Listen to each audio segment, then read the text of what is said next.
여야가 코로나 피해 지원을 위한 4차 추경안에 합의하면서 대부분의 지원금은 추석 전에 지급될 것으로 보입니다. 통신비 2만 원은 선별 지급하고 독감 백신 무료 접종 대상을 확대하기로 했습니다. 식품의약품안전처 직원들이 제약과 바이오 관련 주식을 거래해온 정황이 KBS 취재 결과 드러났습니다. 식약처는 의약품의 인허가권을 가진 기관으로 자진 신고한 경우에만 직무 연관성을 따져보는데 문제가 없는지 짚어봅니다. 추미애 장관 아들의 휴가 특혜 의혹을 수사하고 있는 검찰이 어제 추 장관 아들의 주거지와 사무실 등을 압수수색했습니다. 국민권익위원회는 의혹을 제기한 당직 병사와 면담한 뒤 최대한 보호하려고 노력 중이라고 밝혔습니다. 산발적 지역 감염이 계속되는 가운데 코로나19 신규 확진자가 하루 새 61명 늘어 사흘째 두 자릿수를 기록했습니다. 정부는 추석을 맞아 택배 물량이 늘어날 것으로 예상됨에 따라 고위험 시설인 물류센터에 철저한 방역을 요청했습니다. 연 10% 이상의 고수익을 보장해주겠다며 고객의 돈을 가로챈 보험 대리점 대표가 구속됐습니다. 1,500여 명이 피해를 입었고 피해액은 1,100억 원에 이를 것으로 보입니다.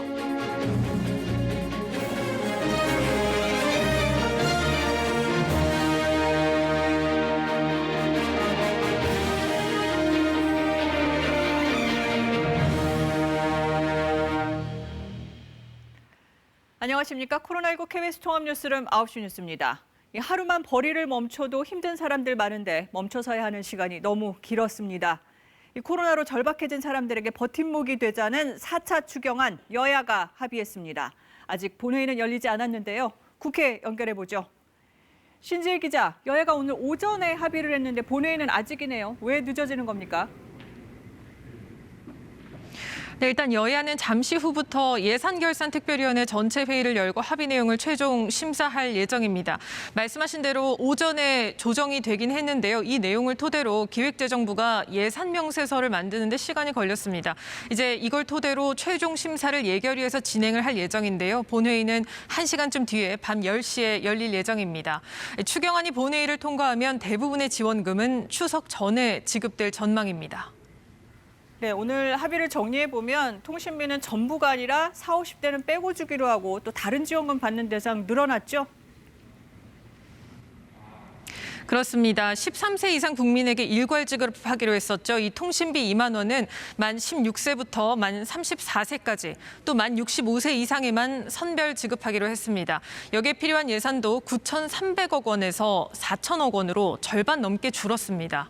또 만 13세에서 만 15세 중학생에 해당하는 청소년에게도 1인당 15만 원씩 주기로 했습니다. 원래는 초등학생 이하에만 돌봄 지원금을 주기로 했는데 이 대상을 늘린 겁니다. 백신 무료 접종도 확대됐는데요. 기존 1,900만 명에 더해서 기초생활수급자와 국가유공자 또 장애인 등 105만 명도 독감 백신 무료로 맞을 수 있습니다. 지원 대상에서 제외됐던 법인 택시 운전자에게 100만 원, 또 정부의 집합 금지 명령으로 영업을 못했던 유흥주점과 콜라텍에도 200만 원을 지원하기로 했습니다. 이런 조정을 거치면서 총 추경액은 300억 원 정도 줄었습니다. 네, 근데 일부에서는 고등학생은 왜 빠졌느냐, 그리고 왜 35세에서 64세냐 이런 얘기도 하는데요. 가장 큰 이유는 역시 돈입니다. 지금 중학생 138만 명에게 15만 원씩 주기 위해서 추가 편성된 예산이 2,074억 원입니다. 고등학생까지 확대하기에는 예산이 너무 부족했다는 겁니다. 고등학생까지 하면 5,200억 이상이 들어가는, 그래서 그 정도의 어떤 재원 확보가 도저히 불가했고. 또 정부는 현재 아동돌봄 사업 범위가 만 12세까지, 즉 초등학생까지인데 이 지원 범위를 너무 늘리는 건 곤란하다는 입장을 밝히기도 했습니다. 그래서 중학생 지원 명목이 돌봄 사업이 아니라 비대면 학습 지원비가 됐고요. 또 만 35세에서 64세가 통신비 지원 대상에서 빠진 이유는 대부분 고정 수입이 있기 때문이라는 겁니다. 하지만 세금을 많이 내는 계층인데 지원금은 왜 안 주냐는 반발도 나오고 있습니다. 네. 3차 추경 때는 민주당 단독 처리였는데 이번에는 합의를 했거든요. 각 당은 결과에 만족하는 분위기입니까? 일단 민주당 이낙연 대표는 이렇게 말했습니다. 말씀드렸던 만큼 도와드리지 못해서 죄송하다. 추경의 절박함 때문에 불가피했다라고 말했습니다. 국민의힘은 여야 합의를 환영한다는 논평을 냈는데 얻을 건 얻었다는 분위기입니다. 반면 정의당은 이번 추경이 거대 양당의 명절 현수막용으로 전락했다며 비판했습니다. 지금까지 국회에서 KBS 뉴스 신지혜입니다. 네, 오늘 밤 4차 추경이 국회 문턱을 넘게 되면 본격적으로 2차 재난지원금이 지급됩니다. 정부의 안내 문자를 받은 지원 대상자가 신청을 하면 지원금을 받게 되고 이 지원받을 자격이 있는지 따지는 건 나중에 하는 선지급 후 확인 방식입니다. 소상공인 새희망 자금과 긴급고용 안정지원금, 또 아동 특별돌봄 지원금 등 주요 지원금은 늦어도 연휴 시작 전날인 29일까지는 지급될 걸로 보입니다. 이 고용안정지원금 일부와 통신비 등은 10월 이후에 나갈 가능성이 높지만 코로나19로 타격을 입은 분들이 명절 전에 조금이나마 숨통이 트이게 된 건 다행이죠. 하지만 이번 지원을 놓고 대상을 가르는 기준 때문에 아쉽다는 사람들도 적지 않습니다. 이유가 뭔지 박예원 기자가 만나봤습니다. 법인 택시를 모는 오모 씨는 이번 지원금 대상자가 확정될 때까지 마음을 졸여야 했습니다. 지난달 손에 쥔 돈은 117만 원 남짓. 승객이 줄긴 마찬가지인데 당초 개인 택시 기사만 지원해준다고 했기 때문입니다. 막판에 지원 대상에 포함되면서 그나마 한시름 덜었습니다. 마음고생도 굉장히 했죠. 왜 똑같이 이렇게 같은 업종에 일을 해가면서 법인 택시하고 왜 너무 차등을 줘가지고. 학교 매점을 운영하는 이 여성은 일용직으로 일하며 겨우 버티고 있습니다. 학교 방침에 따라 문을 닫은 지 7달째. 강제로 영업이 중단된 거나 마찬가지지만 집합 금지 업종에 포함되지 않아 지원금을 적게 받을 수밖에 없습니다. 우리는 지금 매출이 떨어진 게 아니고 아예 할 수 없는 상태이기 때문에 너무 오랫동안 그래서 지금 대출로 살고 있어요, 사실. 프리랜서로 일하던 이 여성은 아예 지원을 못 받습니다. 일감이 끊겨 정부 공공일자리 사업에 참여하면서 고용보험 가입 기록이 남았기 때문입니다. 프리랜서인데 프리랜서가 아닌 게 된 겁니다. 수입이 0이기 때문에 그나마 이거라도 벌어서 그래서 고용보험을 가입을 한 거거든요. 고용보험에 임의로 가입을 시켜놓고 제외됐다는 게 너무 억울하죠. 피해 계층을 선별하고 액수에도 차등을 두는 지급 방식을 택하다 보니 벌어진 일들입니다. 누구는 주고 누구는 안 주고 모든 사람들이 마음고생하고 진짜 뭐 일할 맛이 나겠어요. 어디가 직격탄을 받았는지, 어디가 하나도 영업을 못하고 있는지 좀 알아봐서 좀 지원을 해주면 좋지 않겠나. 더 큰 피해를 본 사람들에게 지원을 집중한다는 원칙을 지키고 이런 아쉬움을 줄이기 위해선 더 정교한 정책 설계와 현실을 정확하게 반영한 기준 마련이 무엇보다 중요합니다. KBS 뉴스 박예원입니다. 의약품 등의 인허가권을 가진 식품의약품안전처 일부 직원들이 제약과 바이오 관련 주식을 거래해온 정황이 KBS 취재 결과 드러났습니다. 공직자의 사적 이익과 공익을 수호해야 할 책무가 부딪히는 이해 충돌에 해당되는 상황인데요. 하지만 식약처는 자체 검사를 한 뒤에 이 주식 거래 과정에 직무 연관성이 없다면서 별다른 조처를 취하지 않았습니다. 양민철 기자의 단독 보도입니다. 2018년 식약처 소속기관인 식품의약품안전평가원의 한 직원은 제약회사 두 곳의 주식을 2달 새 1억 3천만 원가량 사들였습니다. 직무 관련 정보를 이용한 주식 거래를 하지 못하도록 식약처 규정이 개정됐지만 소용없었습니다. 이 직원은 식약처가 직원들의 주식 거래 현황에 대해 감사에 나섰던 2018년 하반기 해당 주식을 모두 팔았습니다. 그러나 식약처는 감사 결과 직원의 소속 부서에서 주식이 거래된 해당 업체 관련 민원을 처리했지만 직원이 직접 처리한 게 아니어서 직무 관련성이 없다고 판단했습니다.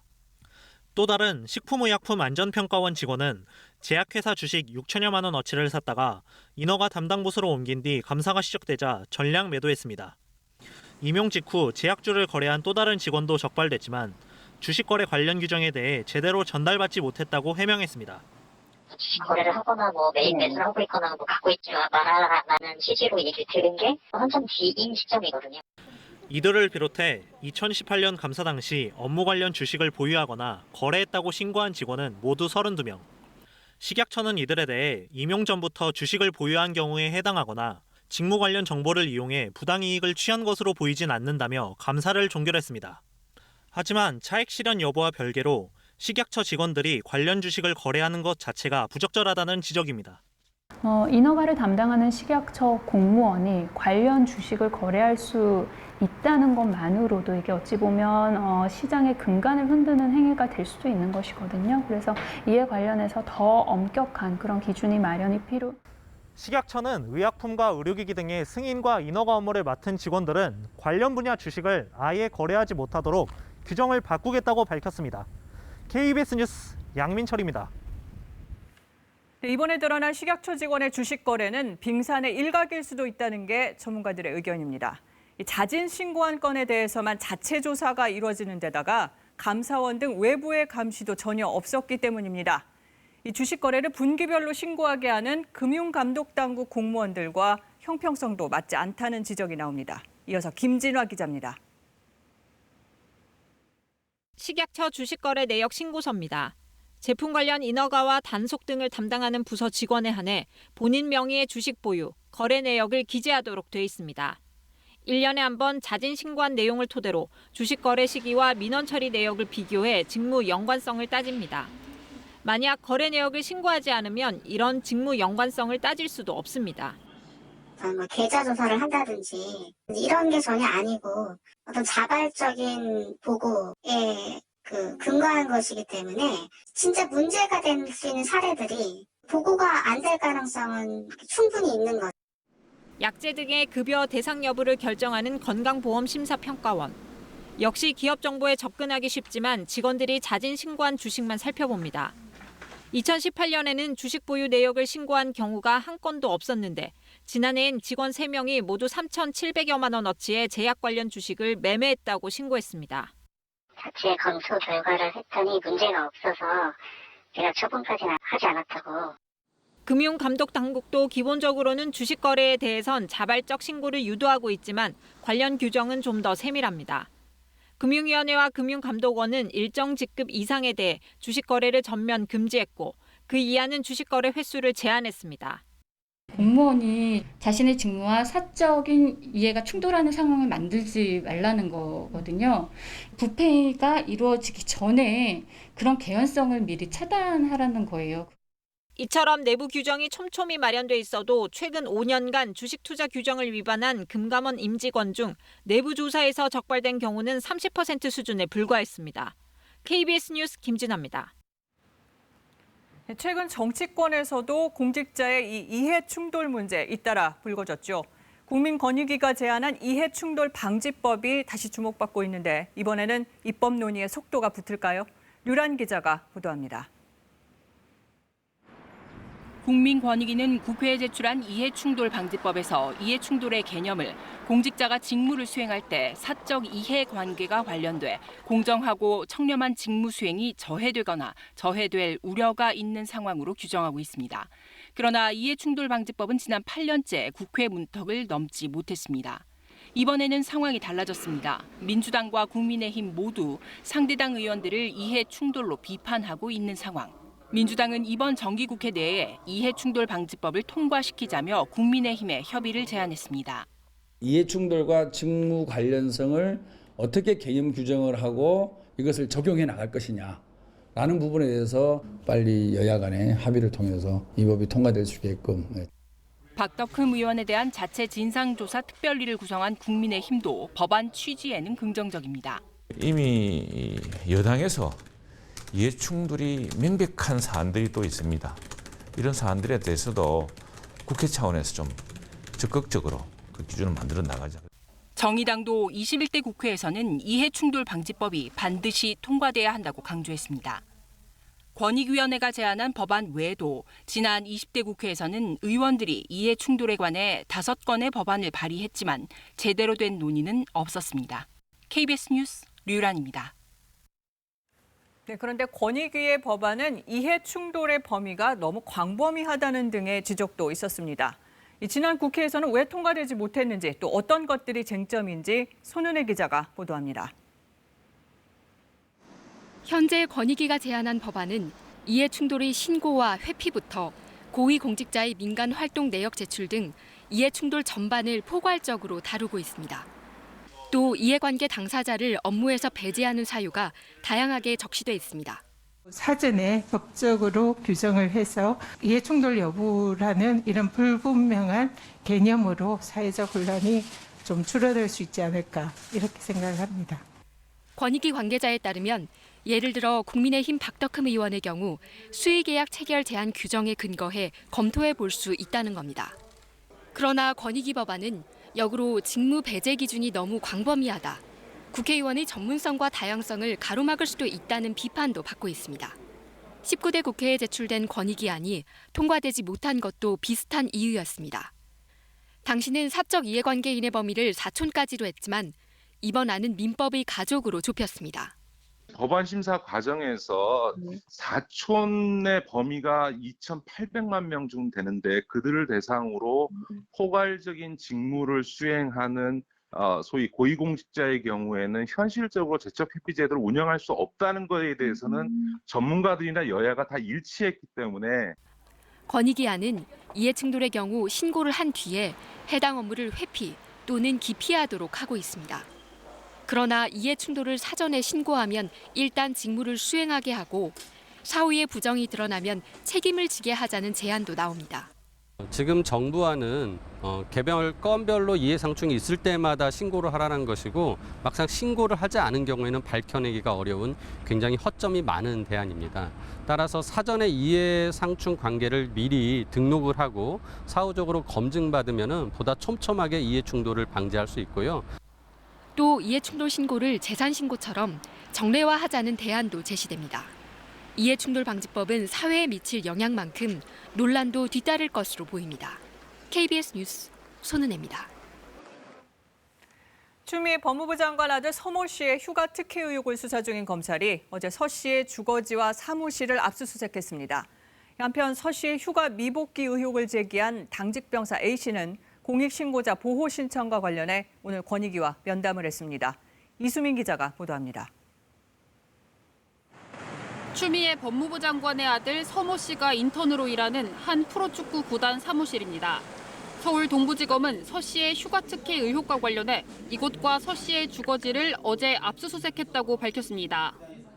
밤 11시였다고 서 씨랑 같이 왔다고 PC는 봤다고 했는데 압수품 전혀 없는 걸로 알고 있는데. 이에 앞서 검찰은 지난 19일에 서 씨의 휴가 미복귀 의혹이 불거진 날 서 씨 부대를 찾았던 상급부대 지원장교의 사무실과 주거지를 압수수색했습니다. 또 지원장교와 서 씨의 휴가 관련 통화를 한 것으로 알려진 추미애 장관의 전 보좌관의 주거지도 압수수색 대상에 포함됐습니다. 서 씨의 개인 휴가 신청이 언제 누구에 의해 이루어졌는지, 또 휴가와 관련한 보좌관의 전화가 단순 문의였는지 아니면 청탁 또는 압박이었는지 등을 확인하기 위한 것으로 보입니다. 한편 서 씨의 휴가 특혜 의혹을 제기했던 당시 당직병사 A 씨는 공익신고자 보호 신청과 관련해 국민권익위원회와 면담을 했습니다.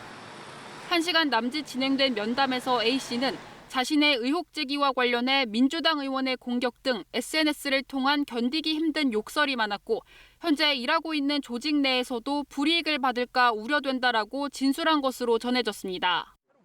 권익위는 공익신고자나 부패신고자, 협조자 등 권익위가 규정하고 있는 어떤 형태로든 A 씨를 최대한 보호하려고 노력 중이라고 밝혔습니다. KBS 뉴스 이수민입니다.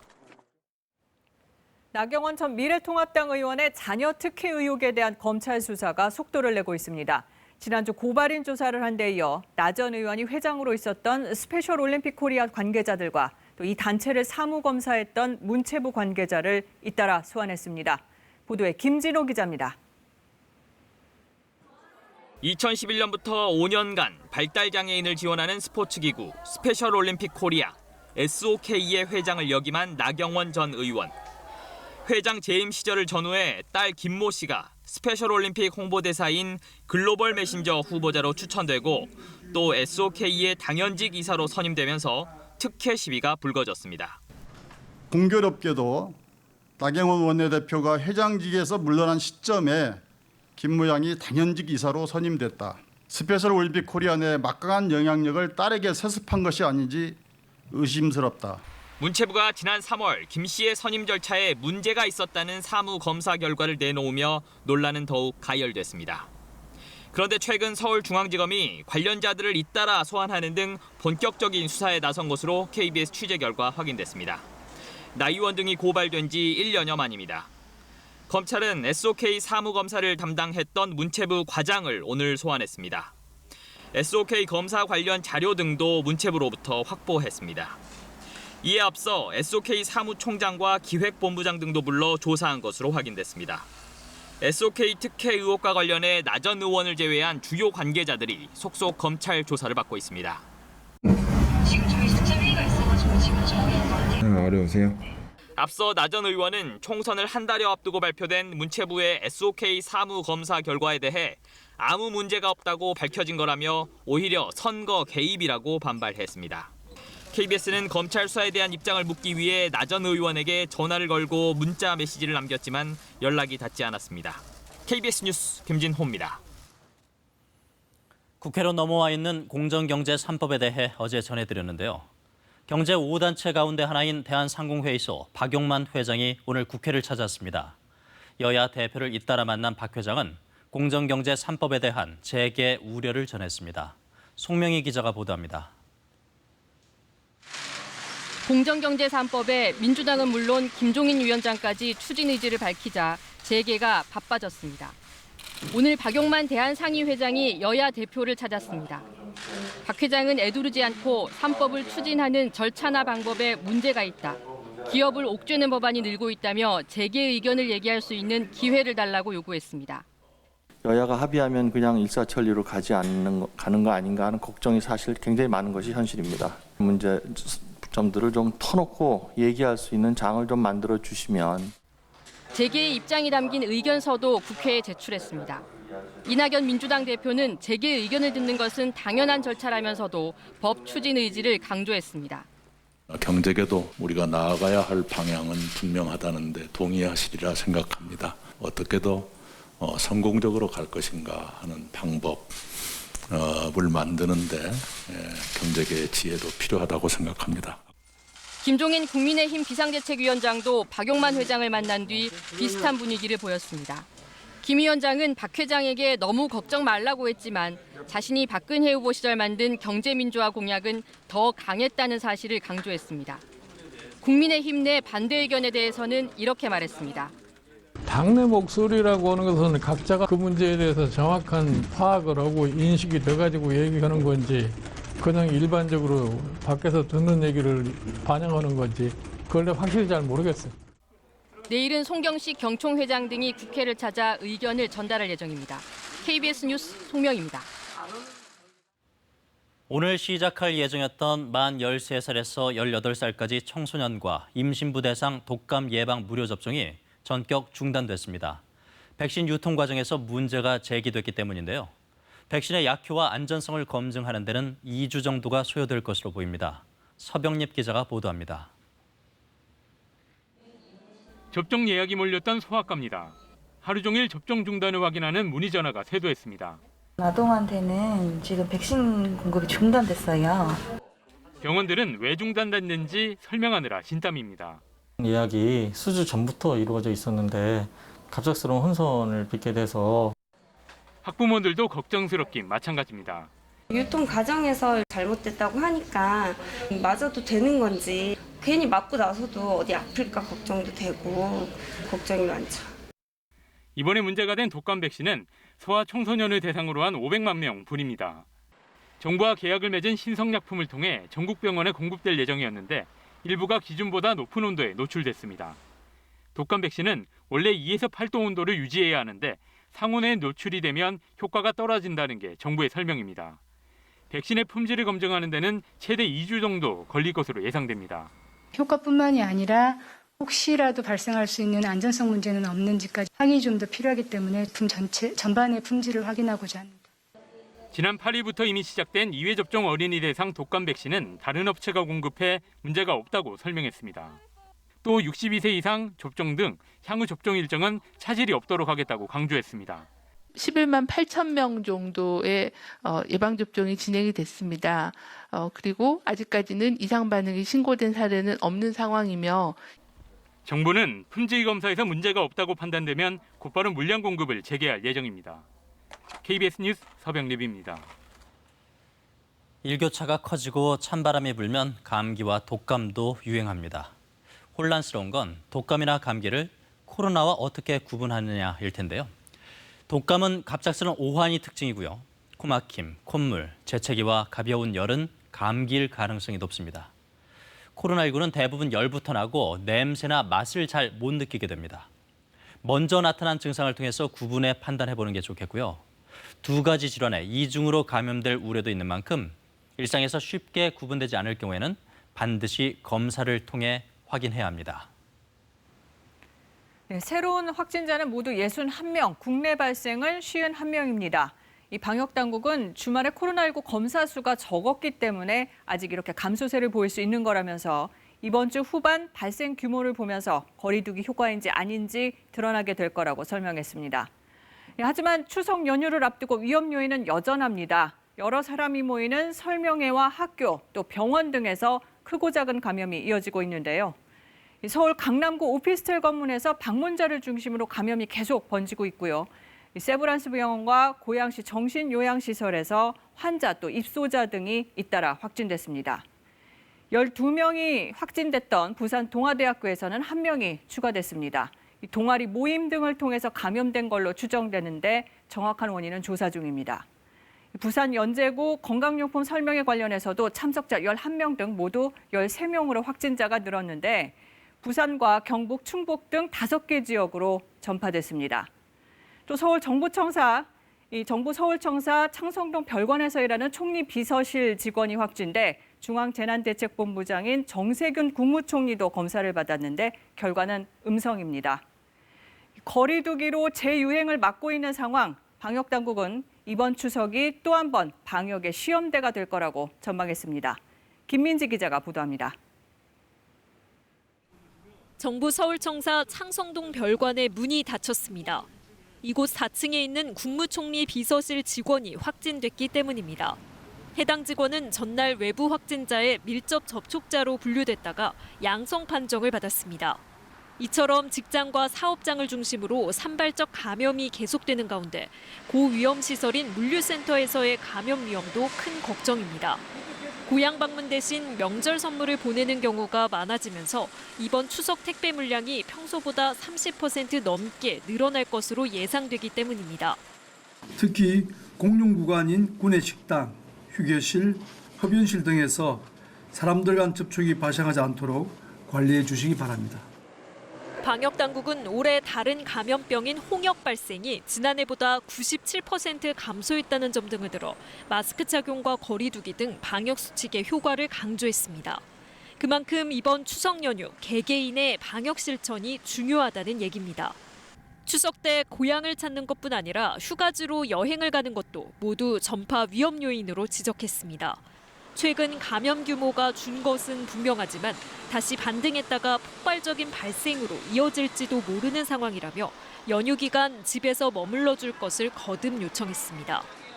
8월 이후 누적되어 온 위중증 환자분들이 여전히 144명에 달하는 상황입니다. 이번 명절에 짧은 만남이 혹시나 어르신들의 건강을 위협하지 않도록 방역당국은 이번 추석 연휴 기간 선별진료소를 통한 진단검사와 질병관리청 1339 콜센터 24시간 상담 등도 차질 없이 운영하겠다는 방침입니다. KBS 뉴스 김민수입니다. 네, 문재인 대통령은 일부 단체가 계획하고 있는 개천절 집회와 관련해 우리 사회를 또다시 위험에 빠뜨린다면 어떤 관용도 기대할 수 없을 것이라고 밝혔습니다. 문 대통령은 오늘 청와대에서 주재한 국무회의에서 공동체의 안녕을 위태롭게 하는 반사회적 범죄를 집회의 자유나 표현의 자유라는 이름으로 옹호해서는 안 된다며 이같이 말했습니다. 코로나19 신규 확진자 수가 사흘 연속 두 자릿수를 기록한 것과 관련해선 경계를 늦춰선 안 된다고 강조했습니다. 네, 재유행의 문턱에서 이렇게 유행을 억제한 사례를 다른 나라에선 찾아보기가 매우 어렵습니다. 국내 발생자 수가 감소 추세를 보이면서 시민들의 자발적인 노력이 힘을 발휘했다는 방역 당국의 평가입니다. 하지만 방심하긴 이르죠. 산은 내려갈 때가 더 위험합니다. 이 방역을 등산에 비유한 건데요. 이 오르는 동안 힘들었다고 내려갈 때 긴장을 풀었다간 더 크게 다칠 수 있다는 경고입니다. 이 방역벽 단단히 쌓아가고 있는데 자칫 허사가 되지 않도록 방역 수칙들 한 번 더 챙겨야겠습니다. 코로나19와 함께 저금리 시대, 고수익 투자에 솔깃해지기 쉬운데요. 꼼꼼히 따져보셔야 합니다. 연 10% 이상의 고수익을 보장해주겠다며 고객들의 돈을 가로챈 혐의로 보험 대리점 대표가 붙잡혔습니다. 경찰 조사 결과 지금까지 피해자는 1,500여 명, 피해 금액은 1,100억 원에 이릅니다. 전현우 기자가 단독 취재했습니다. 30년 넘게 교사 생활을 하다 퇴직한 이 60대 남성은 한 보험 대리점으로부터 솔깃한 제안을 들었습니다. 종신보험 등을 들면 연 12% 이상 고수익을 보장해준다는 말에 퇴직금과 주택담보대출까지 받아 12억 원이나 맡겼는데 모두 날렸습니다. 은행 같은 데에는 이자가 거의 없다시피 하잖아요. 그러다 보니까는 지나치게 들어오는 이자가 들어오기 때문에 별로 이렇게 의심을 하지 않고 이렇게 지냈었죠. 같은 대리점에 1,300만 원을 건넸던 주부 김모 씨도 한 푼도 돌려받지 못했습니다. 대형 보험사 상품이라는 설명에 의심조차 안 했다고 합니다. 거대 보험사를 얘기를 하면서 여기에다 넣는 상품이기 때문에 마을 걱정을 하지 말아라. 대리점의 고수익 보장 비결은 판매 수당이었습니다. 보험 상품에 가입하면 보험회사가 대리점에 판매 수당을 주는데 이 돈이 보험 가입 초기에는 해약으로 손해를 보는 금액보다 많습니다. 따라서 1, 2년 사이 해약을 하면 그 차액으로 가입자에게 연 10%에서 최대 45%의 수익금을 줄 수 있다는 겁니다. 하지만 결국에는 고객에게 줄 수익금을 다른 고객이 맡긴 돈으로 충당했습니다. 마지막에는 돌려받기가 되었습니다. 보험을 유지하고 하기 위해서 했습니다. 전국에 7개 지점을 운영하는 이 보험 대리점은 2010년부터 이런 불법 유사 수신 영업을 해오다 금융감독원과 경찰의 공주 수사에 꼬리가 잡혔습니다.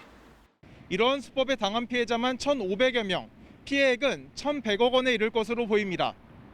경찰은 보험 대리점 대표 오모 씨를 사기 등의 혐의로 구속한 데 이어 대형 보험사 전현직 임원들이 이번 사건에 연관돼 있을 것으로 보고 수사를 확대하기로 했습니다. KBS 뉴스 전현우입니다. 부동산 사모펀드 투자에도 돈이 몰리고 있는데요. 탈세 수법도 다양합니다. 이번엔 사모펀드 투자를 활용해 거액의 세금을 탈루하고 갯돈을 모아 이른바 갭 투자를 한 사례 등이 적발됐습니다. 김도영 기자가 전해드립니다. 이번 세무조사에서 가장 눈에 띄는 건 부동산 사모펀드를 이용한 탈세입니다. 한 투자자는 다른 사람을 내세워 자본금 100원짜리 서류상 회사를 만든 뒤 부동산 사모펀드에 투자해 배당금 수십억 원을 챙겼습니다. 그리고 이 수익금을 회사 경비로 둔갑시켜 빼돌리는 수법으로 세금을 탈루한 혐의를 받고 있습니다. 국세청이 사모펀드를 이용한 부동산 탈세 조사에 착수한 건 처음입니다. 사모펀드를 통해 다수의 주택을 취득, 운영하는 과정에서 익명성이 보장되는 사모펀드 뒤에 숨어 투자 수익을 세부담 없이 편취하거나 갯돈으로 부동산 투자를 하면서 탈세한 경우도 포착됐습니다. 한 동네 주민 5명은 돈을 모아 아파트 갭 투자를 시작했습니다. 명의를 바꿔가며 아파트와 분양권을 사고팔길 여러 차례, 다주택자에게 더 무거운 세금은 피하고 이익을 공유한 겁니다. 하지만 덜미를 잡혀 안 낸 세금에다 부동산 실명법 위반 과징금까지 내게 됐습니다. 국세청이 올해 6번째로 발표한 부동산 관련 세무조사 대상은 98명입니다. 신종수법 외에 여전히 가장 많은 건 이른바 금수저들의 탈세로 80%에 육박합니다. 한 30대는 연소득이 2천만 원인데 아파트를 9채나 사고 한 달에 1,000만 원 넘는 돈을 쓴 것으로 확인됐습니다. 부모에게 불법 증여받은 돈으로 집을 사고 임대소득 신고도 안 한 걸로 국세청은 보고 있습니다. 국세청은 부동산 규제 강화로 증여를 차입금 등으로 위장하는 경우가 많다며 관련 세무조사를 강화하기로 했습니다. KBS 뉴스 김도영입니다. 이른바 서학 개미로 불리는 국내 개인 투자자들의 관심을 모았던 기업이죠. 미국의 수소 트럭 업체 니콜라가 기술 사기 논란에 휩싸이면서 회장이 사임했다는 소식에 주가가 하루 만에 20% 가까이 폭락했습니다. 파장이 커지고 있는데요. 먼저 뉴욕 한보경 특파원입니다. 니콜라가 나스닥 시장에 입성한 건 지난 6월입니다. 제2의 테슬라로 주목받으며 주가는 단번에 2배 이상 치솟기도 했습니다. 7월엔 애리조나에서 대규모 공장 기공식도 열었습니다. Where we're at now, no one would have ever thought that. We're breaking ground right now. 12 to 14 months. We hope to have our buildings. 그런데 이곳을 찾는 개인 투자자들이 생기면서 니콜라를 믿지 못하겠다는 주장들이 인터넷을 통해 제기됐습니다. Chrome wheels truck. In it sits no one. And there's a porta potty. May I say big progress? 설왕설래가 이어졌지만 지난 8일 GM이 20억 달러 투자하겠다고 발표하면서 니콜라 주식은 하루 만에 다시 40%가 폭등했습니다. 그런데 이것도 오래가진 못했습니다. 이틀 후 금융분석업체 힌덴버그가 니콜라의 기술은 모두 사기라고 주장하는 보고서를 냈고 밀턴 회장은 결국 보고서 공개 열흘 만에 회장직에서 물러났습니다. 주가도 20% 가까이가 빠졌습니다. There are legitimate concerns about the validity of this company's financials and business model.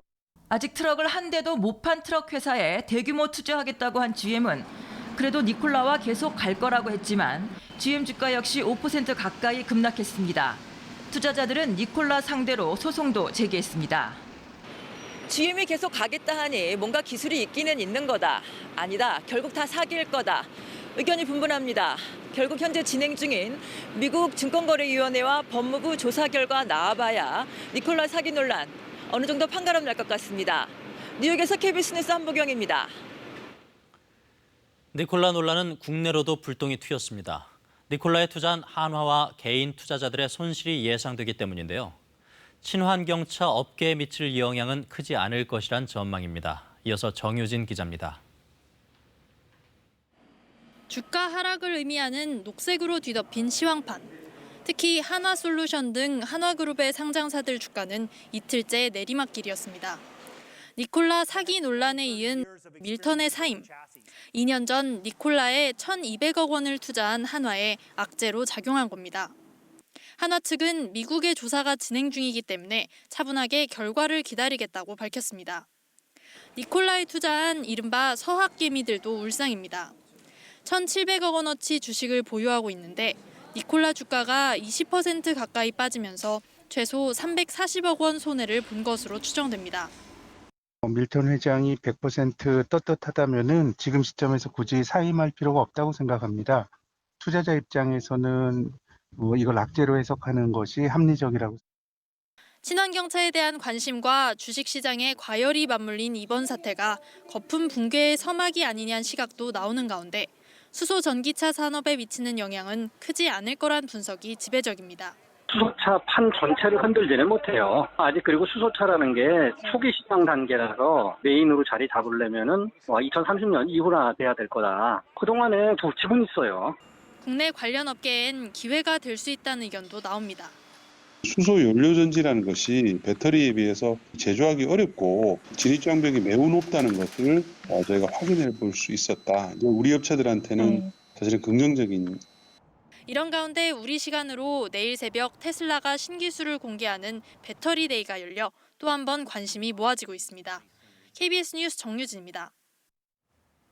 네, 코로나19가 길어지면서 감염에 취약한 어르신들이 많은 요양병원의 실태, KBS가 취재를 이어가고 있는데요.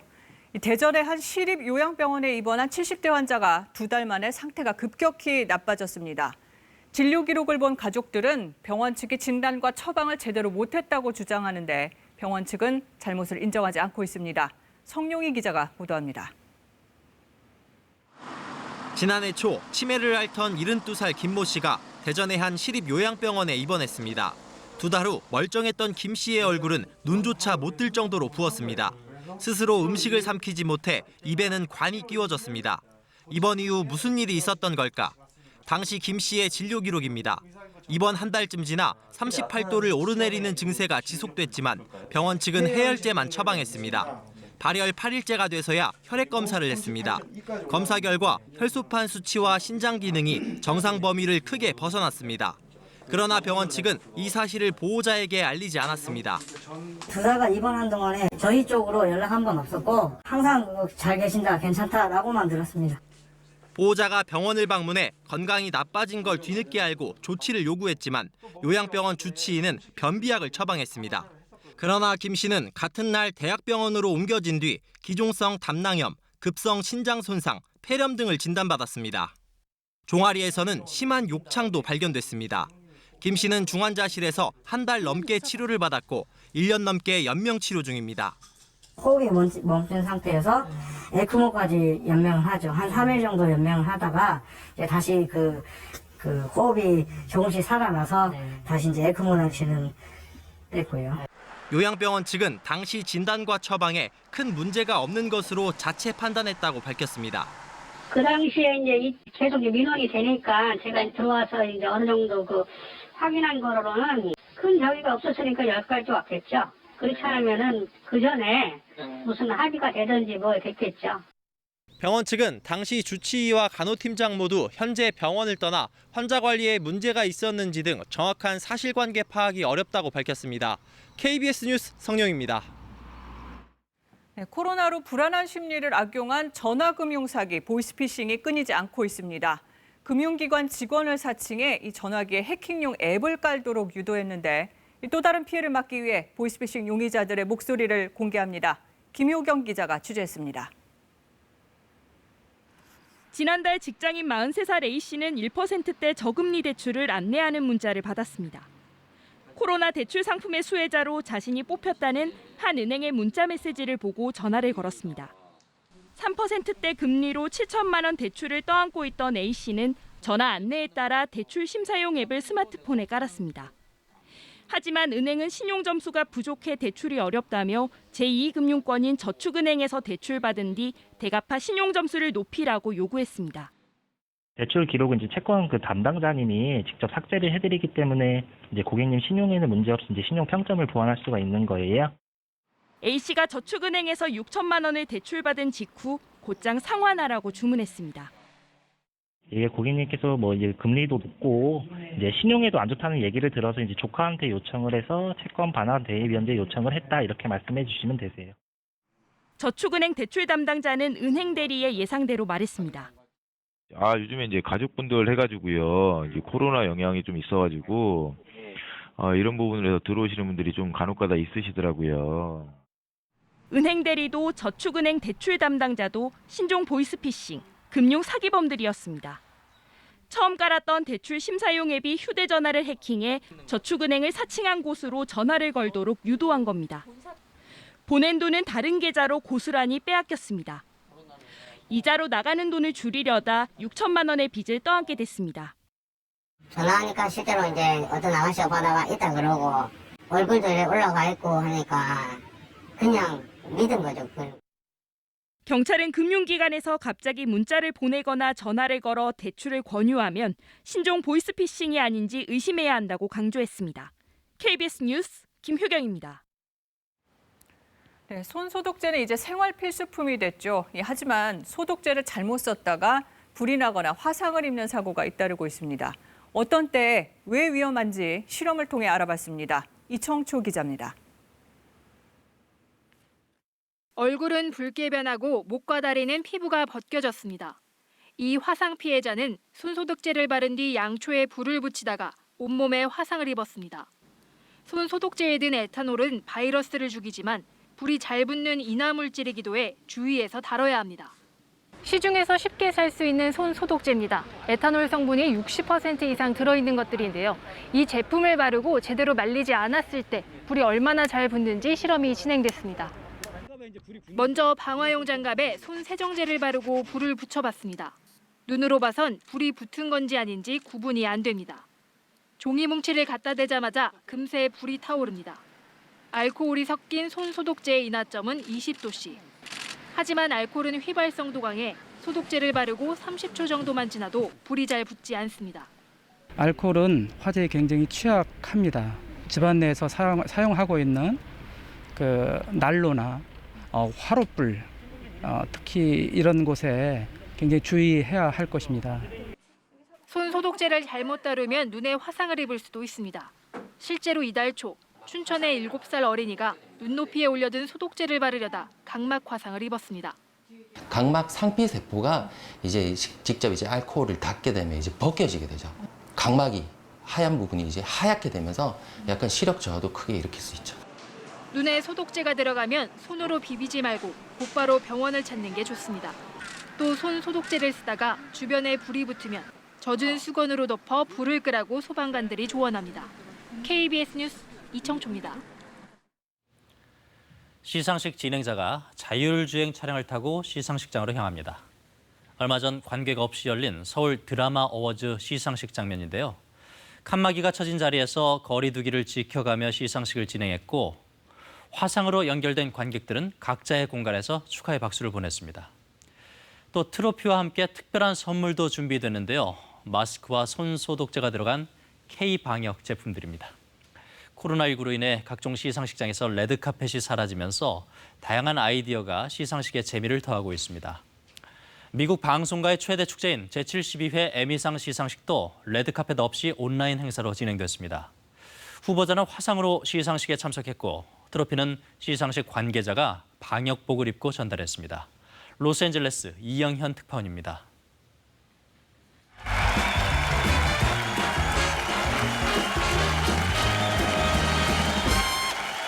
Well, hello and welcome to the pandemies. Wow. 코로나 팬데믹과 에미상을 합친 인사말로 시상식은 시작됐지만 관객석은 텅 비어 있습니다. No one is in the audience. That would mean that I'm up here all alone. Just like prom night. 화려하게 차려입은 헐리우드 스타들의 레드카펫 행사도 없었습니다.